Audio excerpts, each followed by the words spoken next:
الفيديو اللي داير ضجة واسعة في المغرب. نشوفوا ردة فعل المغاربة اشنو قالوا. واول تعليق من عند رضوان بن عبد السلام اللي كتب في واحد المنشور كيقول فيه: واحد البنت ظهرت في فيديو في الشارع كتقول لواحد كوري تزوج بيا، وانتشر المقطع كثيرا، وكل شيء عامل فيها ملك طاهر، وكل شيء كينشر وكيهاجم البنت كأنها أول بنت غلطت، مع أن العشرات من البنات مشهورات بالفضائح علانية وينشرون ذلك ويفتخرون به. المشكل الكبير ماشي في هادو ولا في البنت، المشكل في الجبناء اللي قادرين يهضروا وينشروا فضائح الناس، ولكن والله ما عندهم الجرأة والشجاعة ينشروا فضائح الحكومة وفضائح المسؤولين اللي ناهبين هذا البلاد، وهما اللي خلاو أغلبية الشعب يخرج يعمل الفضايح باش يحصل على دراهم معدودة. أسد على الناس ومع الحكومة نعامة.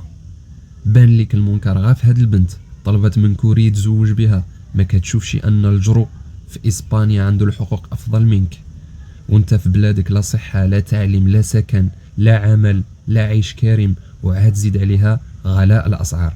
سمحتي في هاد الشي كامل وبقى فيك الحال حيت بنت قالت الكوري تزوج بيا. وهذه كانت هي ردة فعل إلياس الخريصي، صانع محتوى مغربي. بمناسبة هاد البنية هادي اللي شافت واحد كوري غادي في الزنقة، مشات كتلوط عليه وتتقرب منه باش انه تقول له بان بغيت نتزوج بيك وكتعجبني وانت زوين، وولاد المغرب الرجال ديال المغرب ما زوينينش والعمر ديالها باين صغيور.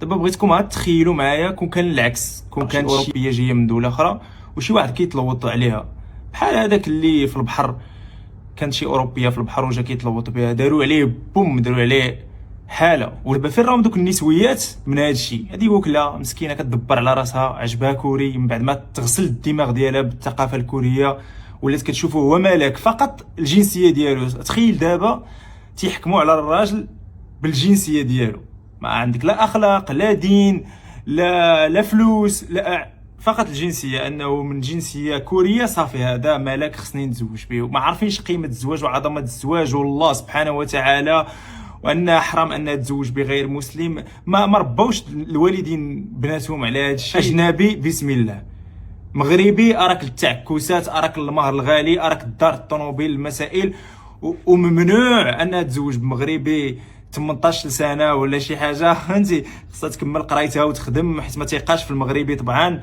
اما دوله اخرى 18 سنه تمشي تزوج به ما كاينش مشكل، ممكن كاع تزوج به باقل. شوف هذا النفاق ديال النسويات اللي عندنا في المغرب. درها هاد الفلوغر الكوري لمدينة الدار البيضاء، قربت منه هاد البنت اللي مراهقة عندها 16 عام وسولته على سميتو ومنين جا، وغير قال ليها انه كوري. البنت تبدلات ولات كتلصق فيه وكانها الظل ديالو، وبغات رقم الهاتف ديالو. الكوري رفض يعطيها رقم التليفون بلطافه وقال لها بانها تتابعه في الانستغرام ولا فيسبوك، ولكن البنت ما بغاش تحيد وبدات كتمدحو كتقول ليه راك زوين بزاف، وحتى وصلت انها قالت ليه الناس هنا قباحين وماشي مزيانين. وفجأة وبلا مقدمات عرضت عليه الزواج. عرضت عليه الزواج. الكوري تصدم وبان عليه الارتباك وقال لها باللي مازال صغيرة، ولكن هي ردت عليه ماشي مشكل، راك ماشي كبير عليا بزاف. وبزاف د الهضره دارت بيناتهم. هاد التصرف ماشي غير زلة بنت صغيرة، بل كيعكس مشكل اعمق في المجتمع. اولا السلوك ديالها ماشي في المستوى وكيخالف الحياء والاحترام اللي خاص يكونوا في تربية بناتنا. ثانيا في هذا التصرف بهذا التصرف أضرت بصورتها وبصورة المغربيات، وخلات السائح يشوف تصرف كيعمم منه نظرة خاطئة على المجتمع كامل. والمشكل الأكبر هو من اللي بدات كتنقص من شعبها باش تجبد انتباه الكوري. هذه ماشي غير جرأة، هذه أزمة في التربية والثقة في النفس والثقة بالنفس. وهذا الشيء كامل موثق على قناته في اليوتيوب. والمشكل انها واخا شافت كاميرا وعارفه كل شيء غادي يشوف هذا الشيء بقات كتلح عليه باش يبقاو على التواصل. السؤال اللي خصنا نطرحه: كيفاش بنت في عمرها 16 عام توصل لهذا المستوى ديال التصرفات؟ فين هو دور الوالدين؟ فين هو دور المدرسه؟ وفين هو التوجيه اللي كيربي في هذا الجيل يفرق بين الحريه وقله الاحترام؟ تعليق اخر: المدرسة شحال هذه كانت كتربي ودابا لا أساتذة لا والدين لا رفقة صالحة في المستوى. عقدة الأجنبي تطال الجميع.